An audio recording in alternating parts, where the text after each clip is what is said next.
இன்று ஒரு உயர்ந்த மனிதரின் பிறந்த நாள்.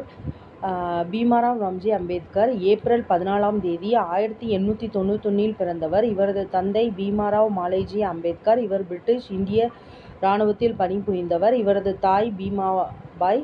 இவர்கள் இருவருக்கும் 14வது குழந்தையாக பிறந்தவர் டாக்டர் அம்பேத்கர்.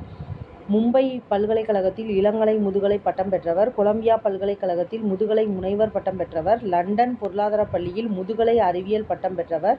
இவர் சிறுவயதிலேயே தீண்டாமை கொடுமையினால் பல துன்பங்களை அடைந்ததால் தீண்டாமையை ஒழிக்க பாடுபட்டவர். சட்ட நிபுணர், சமூக சீர்திருத்தவாதி, பொருளாதார நிபுணர். இவர் தீண்டாமையை ஒழிக்க பட்டியலின மக்கள் இயக்கம் என்ற இயக்கத்தையும் ஒரு கட்சியையும் தொடங்கி தீண்டாமைக்காக எதிர்த்து போராடியவர். விடுதலைக்கு பின்னர் முதல் சட்ட அமைச்சராக பதவியேற்று இந்திய அரசியலமைப்பு வரைக்குழுவிற்கு தலைமை தாங்கினார்.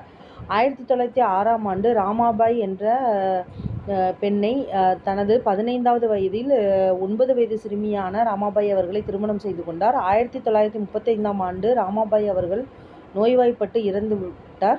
இவர்களுக்கு பிறந்த மகன் யஷ்வந்த். பிறகு 1948ஆம் ஆண்டு சவிதா என்ற பெண்ணை இரண்டாவது திருமணம் செய்து கொண்டார்.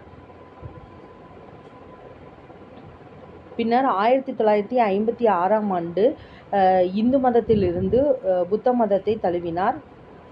இவர் யஷ்வந்த். இது அவர்களுடைய குடும்பம்.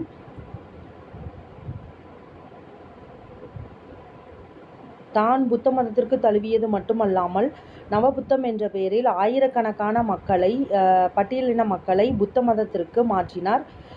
பிறகு மதிப்பிற்குரிய தந்தை என்ற புனைப்பெயரால் அழைக்கப்பட்டவர். இவர் 1956ஆம் ஆண்டு டிசம்பர் மாதம் 6ஆம் தேதி நீரிழிவு நோயால் பாதிக்கப்பட்டு இறந்துவிட்டார். இவர் இறந்ததற்கு பிறகு இந்திய அரசு இந்தியாவின் உயரிய விருதான பாரத ரத்னா விருதை 1990இல் வழங்கியது. சவிதா 2003ஆம் ஆண்டு உயிரிழந்தார்.